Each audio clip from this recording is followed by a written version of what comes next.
Welcome to our next lecture on Rambam or Nevuchim.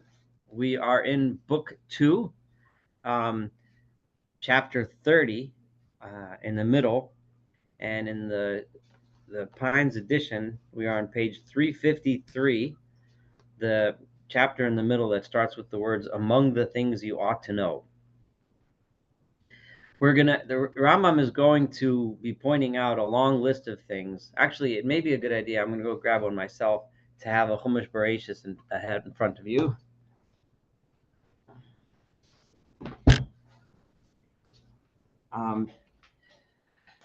Just because he's going to talk a lot about Bereshis. That's what the topic of this chapter is. And there's a lot of things he's not going to really give us answers. Like, he's not going to give us explanations. He's just going to point out weird things, that you should think about. But you'll see what I mean in a minute. But so he starts off and he gives us some ideas as to how he approaches the Bereshis and the problem of how to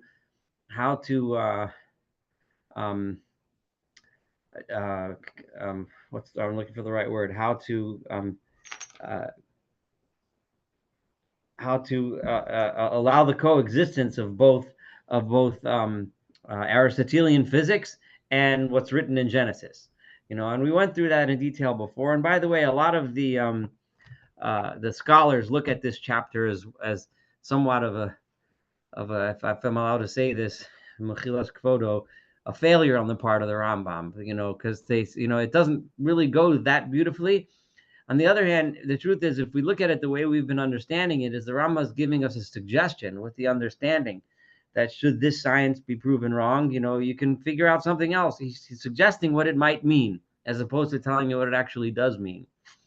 And I think that's a much better interpretation, and you'll see why today. I'll show you a few places where you can kind of see in the Rambam that he doesn't really feel like he's telling us how exactly to understand it, but he's telling us a way to understand it. As long as you realize and recognize the primary idea, which is that the words are not meant to be a literal explanation of exactly how the world was created. As long as you get that, then the rest of it, is just an attempt. So among the things you ought to know and have your attention aroused to is the reason why it is not said regarding the work of the second day that it was good. So if you look on the second day, it doesn't say Vayar Elohim ki tov, like it says on other parshios of the other days. It says, and God did this, this, and this, and this, and God saw that it was good, right? But on Monday, the second day, it doesn't say anything. It says God made this rakia that divided between the upper waters and the lower waters, but it doesn't say it was good. So Rambam is going to make a very interesting suggestion, and as to why it says that. Now, you already know what the sages have said about this according to the method of non-literal interpretation, right? Right? They have already discussed this in their drash, right? In the medrash, where it discusses interpretations of the verses which don't 100% correspond with the exact meaning of the verses. The best statement of this kind, according to Rambam, is they have made about this is they're saying that why did God not say that it was good, right? So one of the Midrashim says because the work of the water had not yet been terminated, because there was still work left yet to do with the water. So to my mind, also, the reason in the question is very clear. That's what they said. Whatever that means, you could think about it. But Rambam say, I have my idea as to why God didn't say it was good when he was referring to the second day. For whenever it mentions a thing among those that exist, having been produced in time and subsisting in durable, perpetual, and permanent fashion, it says with reference to it that it was good, right? So whenever God creates something in time, which according to the phrase means that it didn't exist, and then God made it exist. Yesh me'ayin, when a new thing came into existence, and now it exists in the way it's supposed to be, the way it was meant to be, God calls that good. But there's something hidden, as you will see, with regard to the firmament and the thing above it. Remember, Rambam has emphasized many times that the world beneath the sphere of the moon, we see, we understand, we got all the physics down, we figured it all out. Above that sphere, up in the heavens, we have no idea what's there, right? We don't understand it. Now, remember, we already discussed the fact that in Rambam's day, that was the truth. They didn't understand it. And Rambam pointed out all of the difficulties with astronomy that made no sense to the scientists in Rambam's day. Nowadays, we've made more sense of it. But in those days, everything above the firmament, it didn't make any sense, right? So so what's above it is kind of hidden. So there's something different about what's going on up there in the heavens between that and what's going on down here. For if the matter is considered according, this is a very, very, very important sentence, because this has a lot of guidance for us today as well. And this following, for if the matter is considered according to its external meaning, if you look at the verse and you read it according to its simple meaning, that God made a firmament and separated between the waters up there and the water down here, and with the recourse only to superficial speculation. In other words, you think superficially, in other words, you think that it's actually referring to water that's up there and actually referring to water that's down here. In other words, if you interpret the verse of Bereshis literally, then it does not exist at all. Then you're going to be stuck with that problem. What do you mean? There is no water up there, right? It's not true. In other words, Rambam is saying, if you take the verse literally, you come up with a scientific problem, because it's simply not true. And this is the same thing as a scientific problem that you or I might come up with. If we read a verse literally, and then it contradicts something which we scientifically know is not true. And Rambam is saying, if you're going to take that verse literally, then you come up with a problem. It does not exist. There is no water up there, right? For between us and the lowest heaven, there exists no body except the elements, and there is no water above the air, right? This judgment, it doesn't matter to you and I right now if there actually is water in space or not. Completely irrelevant. The point is that the Rambam, according to his science, understood there was no water up there, right? So this judgment applies all the more if someone imagines that this firmament and what is above it are above the heaven. Then it's even more of a problem if you make the firmament in a different place than Rambam made it in the last paragraph. In that case, the thing would be even more impossible and remote from apprehension. If you assume the firmament means something else, like the highest, most sphere, there's certainly no water up there. However, if, on the other hand, the matter is considered according to its inner meaning and to what was truly intended, it is most hidden, right? Right. In other words, it's not truly talking about water. It's not even meant to speak in its simple meaning of the words. And this is the key here. And this is why it's relevant today. When we read the words, it's not even meant to be talking about the simple meaning of the words. Every single thing that it says here, it doesn't mean the simple meaning. It means something deeper, right? And that is most hidden, right? What is it that its meaning is? I don't know. I don't know. And Rambam is not really even going to tell us something different up there, right? For in that case, it was necessary for it to be one of the concealed secrets so that the vulgar should not know it. Right? For whatever reason, we don't know what's up there, because if people would know, then they would make a mistake. We're going to see soon a pattern that the reason why we're worried about this mistake is because if you still need to know the page, it's 353 now. I'm all the way at the bottom of 353. Why are we so worried about vulgar people knowing things, right? And it's going to be apparent that at least one of the main things that the Rambam is worried about is because if I explain it to you based on this Aristotelian physics, right, and I explain you some whole principle and it sounds really good and it seems to make sense in the verse, and then somebody comes tomorrow and proves that I have the physics wrong, which we know happened historically, then the vulgar people will think that the whole thing is a farce, because they won't understand that knowledge progresses. They won't understand that. They won't understand that I'm just trying to make an attempt at the meaning. So we couldn't say the meaning. That's one of the reasons why. There's others, but that's one of the main ones which will come out. Why the Torah didn't reveal those secrets? Because the Torah, if you think about when the Torah was given, the Torah wasn't going to tell you Einsteinian physics or quantum mechanics or wherever physics is up to now. So how then could it be proper to say of such a matter that it was good? So since it's talking about something that's up there that we don't know about, that we don't see, that we can't define, so it can't say it's good, right? For the meaning of the words that it was good, what does it mean when you say something is good? that the thing in question is of externally visible and a manifest utility for the existence and permanence of that which exists. The Rambam, of course, has a earth-centric view of everything, right? We down here, what we see and we know how to use, and we make sense to us, and we see it, we feel it. You can call that good, right? The stuff up there, it has some kind of a purpose towards us down here, but we don't know it, we don't understand it, we don't see it, we don't feel it. Therefore, you can't call it good. But in a matter whose meaning is hidden and it's understood in its external meaning, does not exist in such a way as to appear useful, right? What utility, right, externally visible to the people at large could there be, so that the words that it was good could be said with reference to it? When God is giving the Torah to people, he can't tell you that that's good, because I don't even know what's up there, right? So I cannot help adding you the following explanation. I'm going to add the following, and that is, here, if you don't mind, I'm going to switch for a second just to read it in the Hebrew, because it's a little better translation. The English translation of this few lines, I just didn't like it.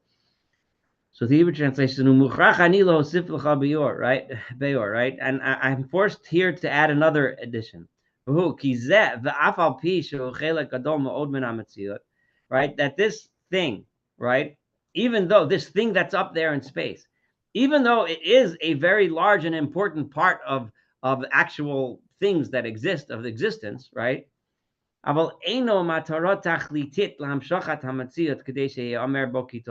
It's not, its goal is not a purposeful goal to continue existence in order that it should be said that it's good.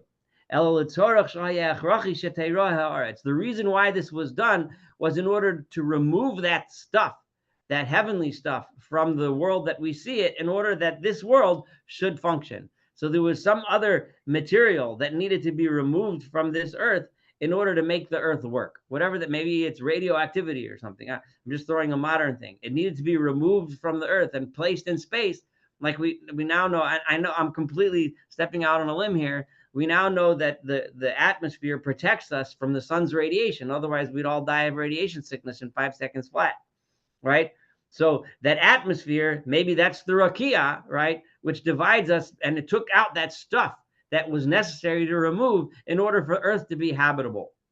And again, I'm saying that with the full awareness that in 10 years or 100 years or 1,000 years, somebody might disprove that. The point being is exactly that you don't interpret the Bereshis literally. And now it's open. You and I can all speculate as to what it means. And one day, when all of science is figured out, one day, when everything is all figured out, we will then know what it all is talking about. Anyway, among the things you ought to know, I'm back in page 354 on the second paragraph. It starts with the word among. Another thing you need to know about is that the Chazal, the sages, have made it clear that God only made grass and trees grow from the earth after he caused rain to fall upon them. So there was no plants until it rained. And that it's saying, and there went up a mist from the earth and so on, is a description of the first state of matters, right? A mist came out, like some kind of a mist came out of the earth.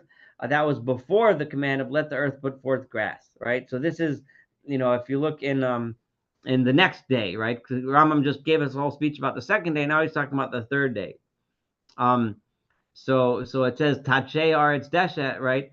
So and the Eid Yalam and Aretz from before is before that. For this reason, Onkelos translates there gone a mist from the earth.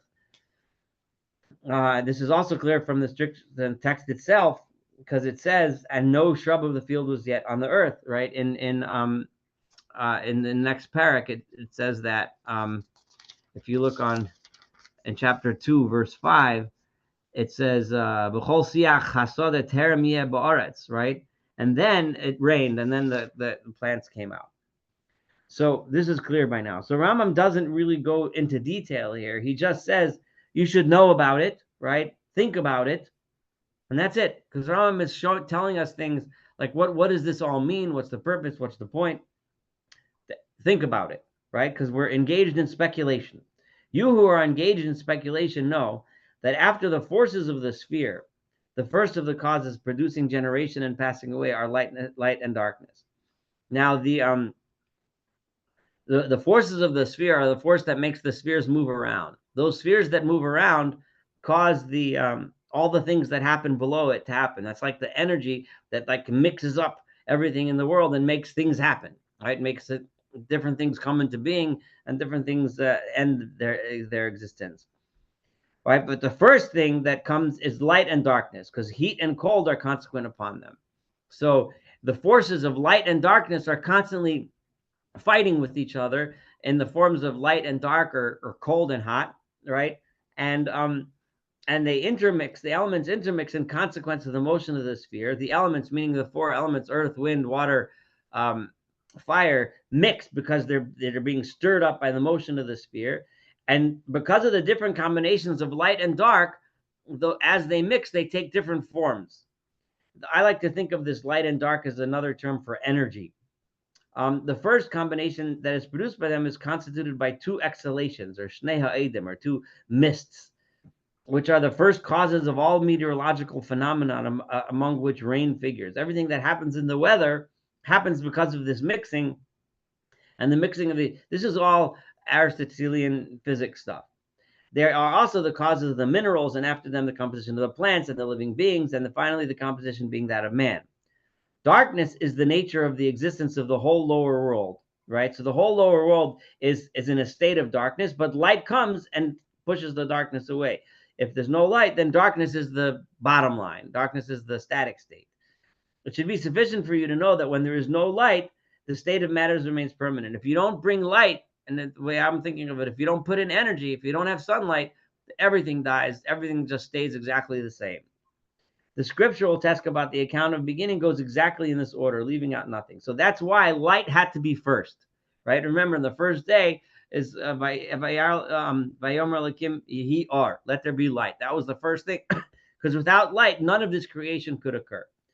So again, that corresponds, according to Rambam, to his understanding of Aristotelian physics, as he just explained to us, the way that the sphere causes the things that are beneath the sphere to happen, according to the laws of science. Among the things that you ought to know, another thing you ought to think about is, and this is a really nice little paragraph here, is they're saying, is another saying of Chazal, where Chazal say in Maseches Rosh Hashanah, all the works of the beginning, in other words, all of Maaseh Bereshis, were created according to their perfect stature, perfect reason, perfect beauty, and litzivionam. Litzivionam would be according to their beauty, right? He means, right, when Chazal say, when the rabbi says this, he means that everything that was created according to the perfection of quantity, the perfection of form, and with the most beautiful accidents. And I like to switch the term accidents for qualities. You know, I've been doing that so far, and it's worked pretty well. It's a better word than the word accidents in modern English. This is expressed in the word litzivionam, which derives from the word tzivi, right, which is used as the pasuk that says that the land of Israel is Eretz Tzivi, a most beautiful land. Know this, too, for it is a great principle which has been established as true and has become clear. So, so when the Maaseh Bereshis were created, they were created with perfection, and perfection brings beauty. Think about it. And he leaves it at that. Think about that, and think about that as you read through Maaseh Bereshis. Among the things which you ought to reflect carefully is the fact that it mentions the creation of man in the 6 days of the beginning. And it says, male and female, he created them. So this again is in verse 27, right? And it says, Zachar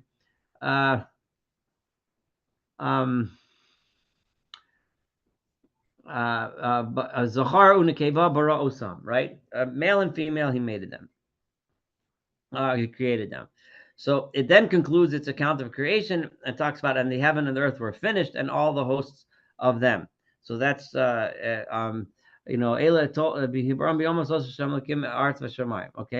So, I'm sorry, right, the beginning of Kiddush on Friday night. So then it makes a new start regarding the creation of Eve from Adam. It discusses how Eve came from Adam, and it mentions the tree of life, the Eitz HaChaim, and the tree of knowledge, the Eitz HaDas, and the tail of the serpent, and all that story. And it makes out all this happened after Adam had been placed in the Garden of Eden.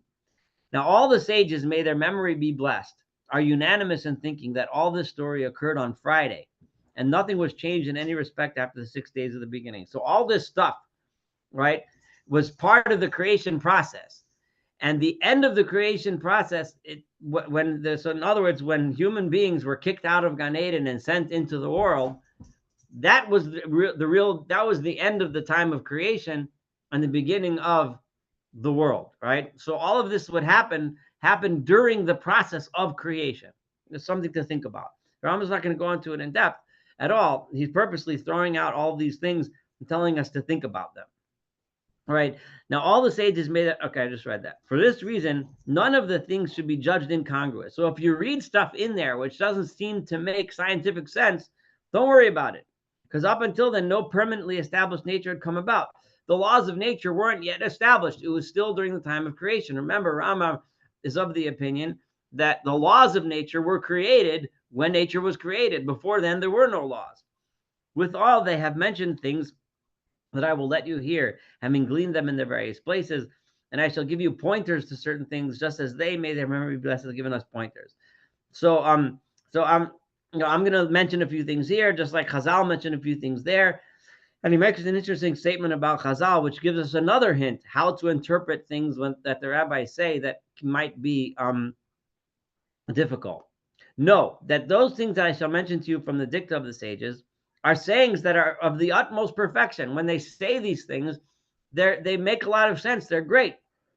Their allegorical interpretation was clear to those to whom they were addressed, and they are unambiguous. So even though they might sound really weird to us, when they were speaking to the people in their audience, it made a lot of sense. Think about the power of those words. That's like when the Chazal were saying the messages. This is a very important thing to remember. Chazal had an audience, and the audience was sitting in front of them in the Beis Medrash, right? And they were teaching them. They understood the references, and they understood what was meant by that. Now, you can understand this on many different levels, but the simplest and most obvious level is that sometimes these things might not make so much sense to us. They don't jive with modern science, or they don't work with the way we think of things.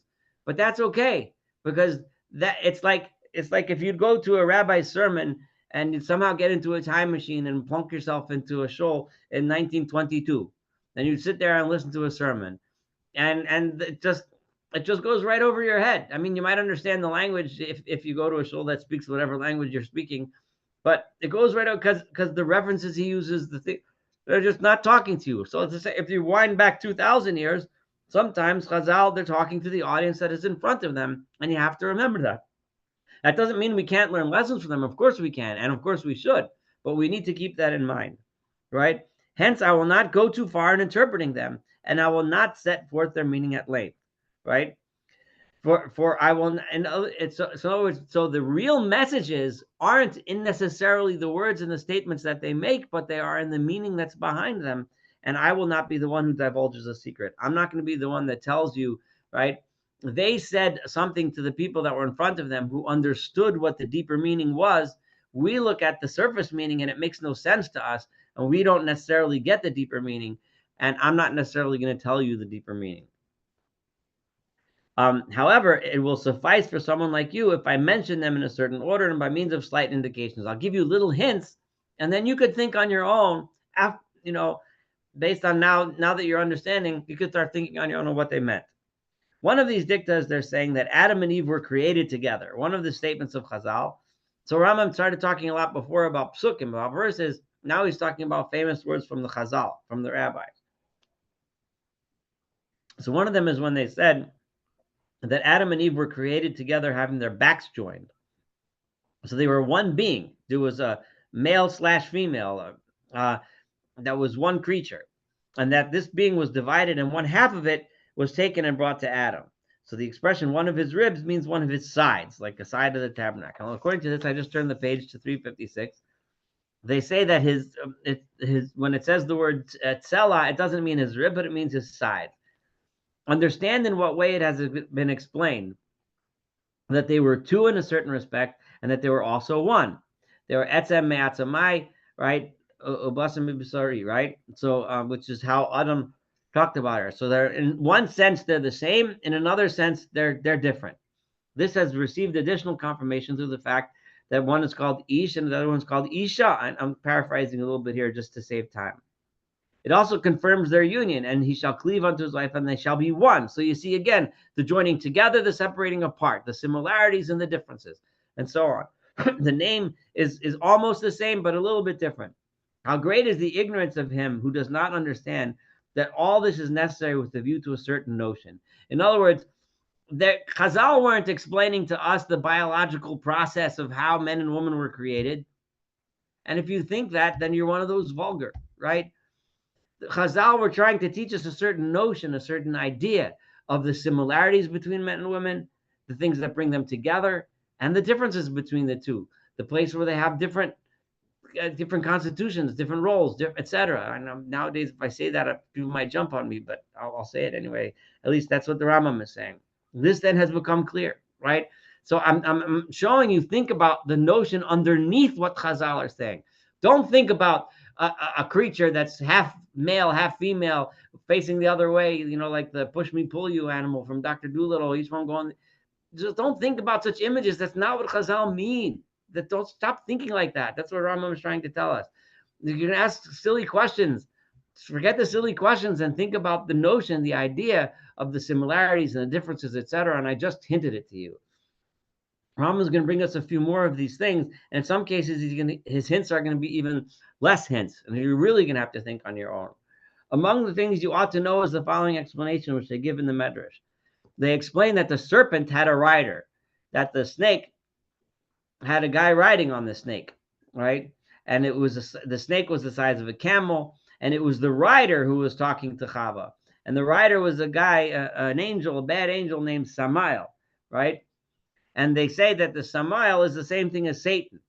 And you find also passages, and Rambam is going to give you a hint. Who is Satan? What's Satan? What's that? Rambam in a few places, and I think we mentioned this way back in the beginning a little bit. Rambam doesn't view Satan as like an angel. So Rambam views Satan as the human inclination to do evil. We get mad, we do bad things. We have lust, we make big mistakes and do bad things. We have jealousy, we do bad things.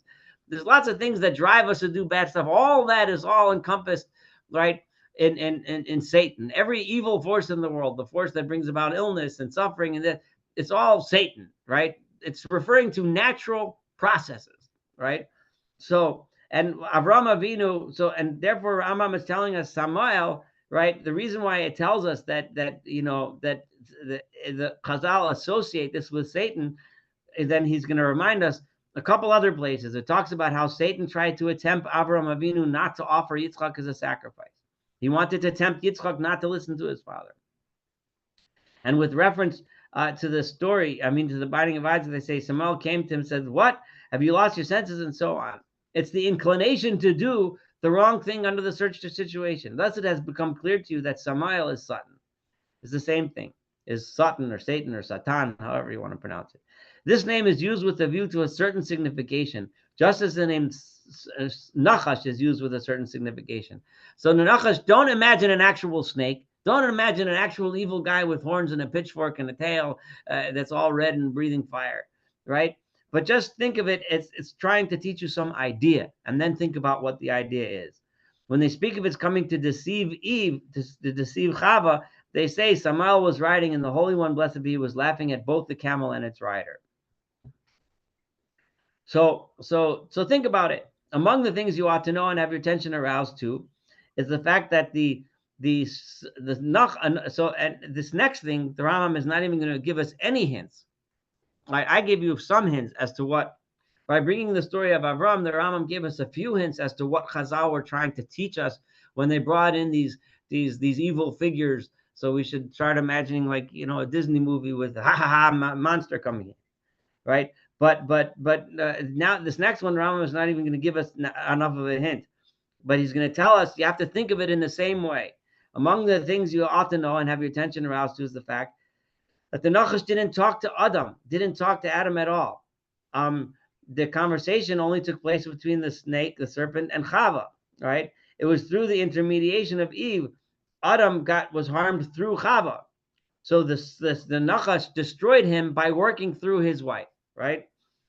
Extreme enmity only comes about only comes to be realized between the Nachash and Chava, and the pasuk says, and its seed and hers, the descendants of Eve and the descendants of the snake, right? On the other hand, her seed, when it says the descendants of Eve, right? Clearly, that is indubitably the seed of Adam, right? Her children are obviously the children of Adam, right? So, but it still calls it her children.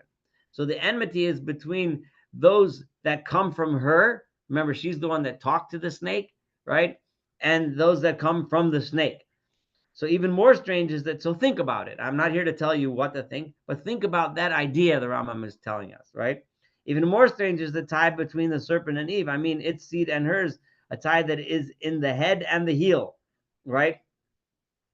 Um, so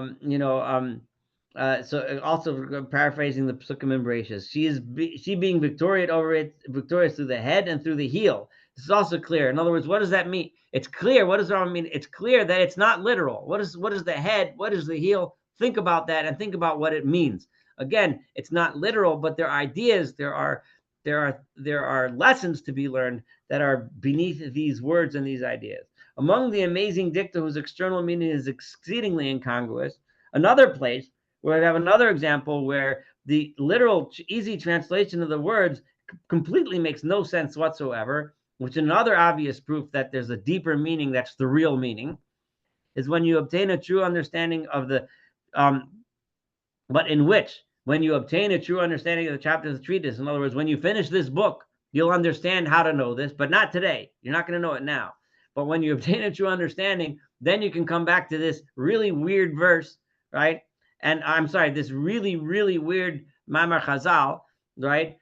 And then you can start trying to understand it. Rambam is teasing us here because we don't know what exactly is the meaning of it. It's a Chazal that has been quoted several times, and it sounds awfully like Lahabdil, the Christian doctrine of original sin somehow. Or it could also is sometimes used to justify some sort of a spiritual ontological difference between Jews and Gentiles, because you'll see what I mean in a minute. But Rambam is not telling us this at all. The Rambam is telling us that it sounds really weird and you should think about it. So the Chazal say that when the serpent came to Eve, meaning the Chazal understood that the Nachash and Chava had intercourse, had sexual relations, it cast pollution into her. And Chava didn't become pregnant necessarily, but he ejaculated into her pollution, bad stuff. And the pollution of the sons of Israel, and that pollution was passed from Chava to all of her descendants, to all humans. However, at the people of present at Sinai, it came to an end. So as for the pollution of the nations who had not been present, their pollution has not come to an end. This has come to be an understanding of some that want to make an ontological difference between Jews and non-Jews, use this as a source. The Rambam's not saying that at all. He's saying that this is an extremely incongruous, right? Now, it makes no sense if you look at it on its surface. There must be a deeper meaning. And this too, you should follow up in your thought. Think about it. Just like you're thinking about all the other stuff I told you to think about this. Because it's weird, very weird. But you need to read the whole book, and you really have to absorb the principles and ideas I'm trying to teach you, Rambam says, and then you might come up with an understanding. Among the things you ought to know, another thing, which also doesn't make sense, another thing that Chazal say, when they talk about the size of the tree of life, they say it takes 500 years to walk the bulk of the tree. And all of the waters of the beginning spring up from beneath, and all the waters of the world come from beneath that tree. They make it clear that this measure is applied to the thickness of its body and not the dimension of its buffs. They say the object of this saying is not its body, but its trunk. And the interpretation of its trunk is the thickness of its upright timber. They added a supplementary remark in order to complete the explanation and exposition of the meaning. This then is clear. And when Rambam says it's clear, what he means is it's clear that it's not meant to be literal. Like what is this? This 500-year walk to get around the tree? Like what? This is just crazy stuff, right? But that's the point. Think about it, and you'll find the meaning. Among another thing that Chazal say, as for the tree of knowledge, the Holy One, blessed be, has never revealed that tree to man and will never reveal it. And this is fascinating. This is correct in as much as the nature of what exists require it. Meaning, right? It's impossible according to the laws of nature for such a tree to actually exist. So what it says when it says that God never revealed it, it's because it doesn't exist. It doesn't exist, at least not in the real world that you and I live in, right? At some spiritual level or whatever, who knows, or on some idea level of what it's trying to teach us. You can think about, if anyone has any ideas, I'm certainly open to listen to what ideas you might have. But the bottom line is that the Holy One never revealed it and will never reveal it because it can't exist in this world which runs by the laws of nature. Among the things you ought to know, another thing that Chazal say that's weird, but you should think about. And the Lord took the man and put him in the Garden of Eden and gave him rest. Thus, they do not make out that this text means that he took him away from one place and put him in another. Right? It doesn't mean that he took him from America and plunked him in Europe, right? Right? But rather, it means he raised the rank of existence from among the existence. So here Rambam was giving a hint as to what this verse means: that comes into being and passed away and established him in a certain state. That God took the human being and put him in a certain state of existence. Another thing, and have your attention aroused to, is the manifestation of wisdom. I would like to really I'm trying to finish this chapter today. Because the two children of Adam called Cain and Hevel, or Cain and Abel, right? And both of them ended up not perishing, but eventually only Seth was the forefather of the remainder, right? Because Cain and all of his children ended up being killed in the flood. So this has already been shown to be correct. Exactly what he means is not 100% clear. But again, think about it. What's the point? That he had these two sons. Neither of them ended up being the forefathers of humanity. What's the deal? What's going on? Think about it. Among other things you ought to think and have your attention aroused to is, and the man gave names. This is an interesting point here. So it informs us that languages are conventional and not natural. So there was a debate back then as to whether or not language is a consequence of a culture and a climate in which a people live, which causes them to develop a certain language, or do people just sit down and decide, I'm going to call this a microphone, this a book, this a laptop, etc. So Rambam is saying when it says that man decided the names of the animals, that's a proof that it's conventional. People sat down and decided this is going to be a cat, this is going to be a dog, this is going to be a cow, etc., right? It's not clear because Rambam in some other places,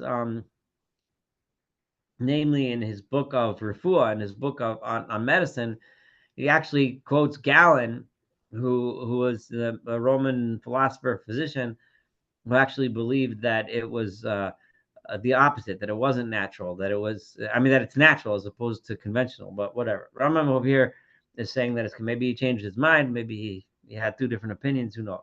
Anyway, fine. We're going to finish with this last paragraph, and we'll finish his analysis of Bereshis. But remember, he left tons and tons of things for us to think about. And he promised us that if we really absorb the principles and ideas of Moreh Nevuchim, we can look at those psukim and try to understand them. And I think that forgive if this sounds a little bit arrogant, but I do believe that what Rambam is doing is he's giving us permission to do the same thing that he did. Just like he took Aristotelian physics and applied it to the verses and showed how it makes sense, that gives us permission to take the knowledge that we have of the world and apply it to the Torah and suggest, just like he suggested, that this might be what it means. Okay? As long as we have the humility to recognize that we also might be wrong, it's totally safe and okay to understand Bereshis that way and not understand it literally. And he has made it clear repeatedly over and over and over again that it's not to be taken literally and that it would be dangerous to take it literally. And I know I say that a million times because I still hear from people telling me that the Rambam never said that Bereshis isn't literal, but it's just patently ridiculous to say something like that. But anyway, let's go on. Among the things you ought to reflect upon are the 4 words that occur with reference to the relation between heaven and God. I'm going to go to Hebrew here. It's just better. So forgive me, I'm just going to read to the end of the chapter in the Hebrew from the Rav Kapach Hebrew translation. The four terms, Vehem, bara, v'asa, v'kana, ve'el, right? The idea of bara, which is to create, asa is to do or to make, v'kana is to acquire, and el is a word that usually refers to God. Omar, bara Elokim et hashemayim ba'aretz. It says God created the heaven and the earth. Biyom asos Hashem Elokim eretz hashemayim, the day that he made it. Kon hashemayim ba'aretz, he's the acquirer, or the owner, or V'yomer el olam, he is the God of the universe. V'yomer Elohei hashemayim v'Elohei haaretz. Aval amru, and when it says in the other verses, Asher konanta, that you established, or v'tipcha hashemayim v'nota hashemayim, God spreads the heavens, or shades the heavens, or tilts the heavens. Kol elu kulam asa. Those are all part and parcel of the same term asa, to make. However, avaloshan yitzira lo nemar. Now, you and I, when we think in Hebrew, many of us, if you're familiar with Hebrew, if I asked you how to say create, you might say bara, but you're probably, the first word that comes to your mind is yotzar, right? Because yotzar is often, right, is to create, to make something. Now, in Bereshis, it doesn't use the language yotzar. Why? So Rambam is about to explain that. Kinirali, she'ena yitzira ne'emeres ela hal tavnit v'atior, right? Yitzira is referring to create something out of the things that already exist, right? So you take something and you give it form, you give it shape, you give it a function, right? So you take wood and you make a table, you take different pieces of metal and you make a machine, right? Oh, af mikra mesha mikra, you give it a certain quality, you paint it blue, you paint it green, you sand it and you make it smooth, you bang it and you make it rough, or things like that. Higama tavnis v'ator mikra, the form and the shape of things are also attributes of the thing.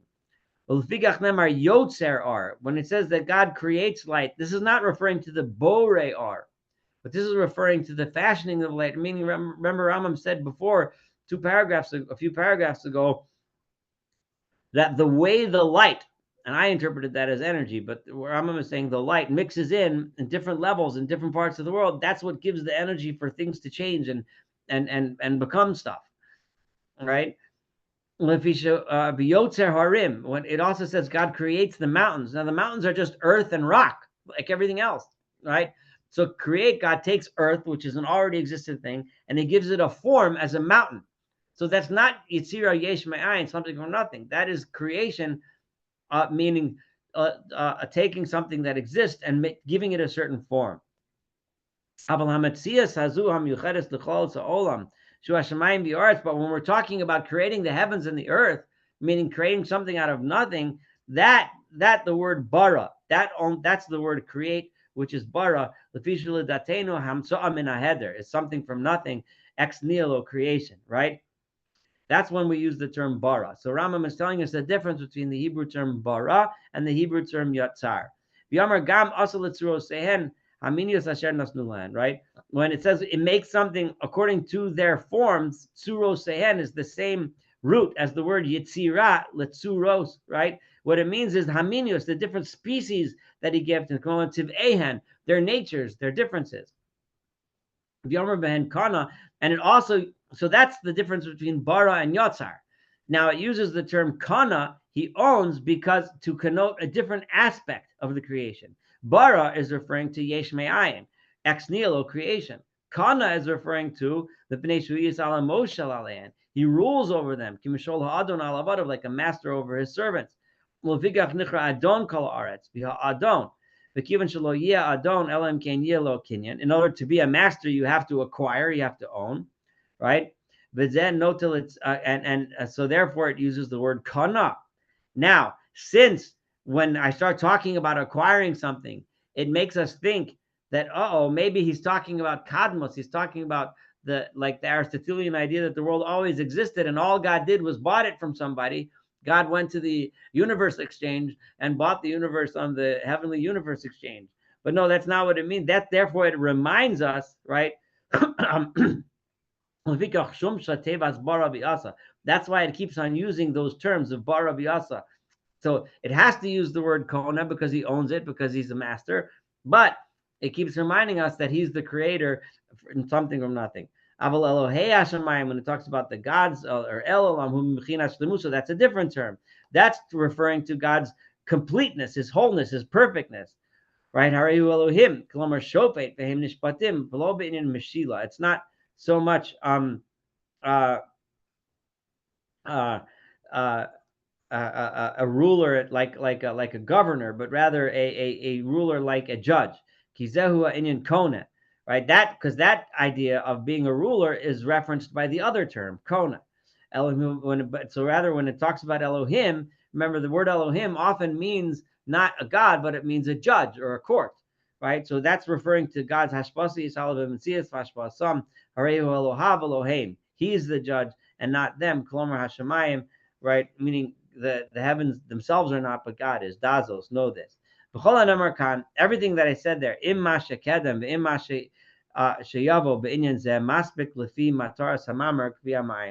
this is enough. I've said enough to fulfill the goal of this book, right? And according, for the one who is studying this book.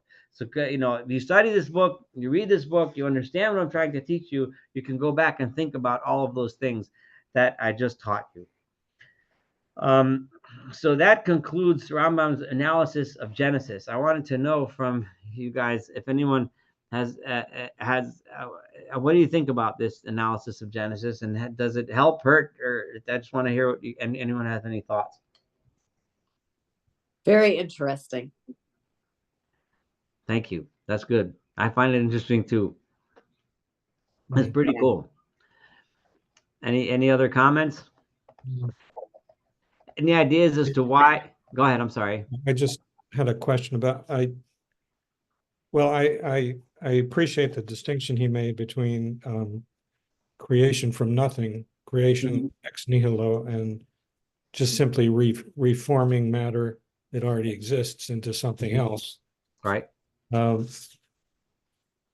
was a little bit confused at the outset when you the discussion when the subject was I guess it was the waters below and the waters above, right? And the firmament is in between. Could this have been, I don't know, some sort of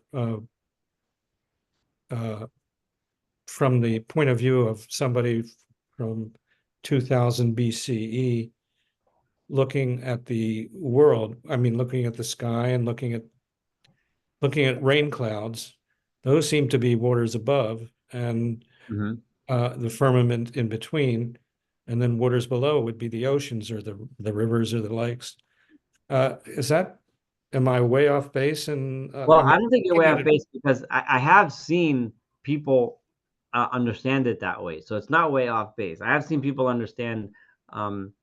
I've seen, some secular and Christian and maybe even Jewish things here and there that understand the above waters, meaning the waters that are the rain, and the below waters. But Rambam, it doesn't consider that as a possibility. The Rambam understood already, and we know this, that he understood. I mean, they didn't fully grasp the cycle of water like we do, but they understood already that water moisture rises and falls and condenses, and they understood that the firmament. The Rambam understood himself the firmament to be referring to the sphere within which the moon rotates, because that's the closest sphere to Earth. So everything beneath the sphere of the moon, that's this firmament according to Rambam. And then the Rambam allows for the other possible opinion that maybe the firmament means the outermost sphere, which is the one within which the farthest stars that we see rotate within the outermost sphere, above which in Aristotelian physics the universe ends, right? So that's how Rambam understood the firmament. But there are people that understood it the way you said it, and it's not invalid. It's not wrong to say that. It's just it wouldn't have been the way the Rambam explains it, because it wouldn't have fit with his science. The best one for him, for his science, was that because the Rambam already said that once you go above the moon, we got the moon and the rotation of the moon down pat, right? That makes sense. We have it all figured out, how it goes around, and that once you get above that, none of it makes sense, at least according to Rambam, because the motions don't work, nothing works, it's all a big fat mess, right? Okay. So the same thing, the water that's above that is some stuff that I don't know what it is, some different kind of substance, something. But I guess the question comes to mind, what did he, how did the waters above tie into the moon or tie into, or that's what occurs to me. I mean, Yeah, well, it's above the sphere of the moon. So above the whatever sphere. that means, the waters that are above there, the Rambam compared that to the stone, the marble stone that Rabbi Akiva saw, that he said you can't call it water, right? I mean, it's something that we don't know, that we can't comprehend, because we don't have any way of measuring what goes on that high, right? We don't have a way of sensing it, measuring it, seeing it. So the Rambam felt that the nature of what happens up there is just different. It just follows different physical laws, which we don't have a grasp on. I mean, and now we've figured out that it follows the same physical laws that are down here. We just have a better grasp on it. But the Rambam didn't have that grasp, and neither did anyone in those days. They were all struggling to try to figure it out. Okay, thank you. Okay. Any other comments? As if there aren't, we could next week we're going to learn a little bit about the reason of the mitzvah of Shabbat, which should be really fun. It's a quick chapter 31, and then we're going to start getting to prophecy, which is going to be really cool, and we have a lot of cool stuff coming up. So we have a lot to learn. So everyone, thank you very much for joining, and have a wonderful evening. Okay, thank you. You're welcome. Bye bye. Thank you. Right.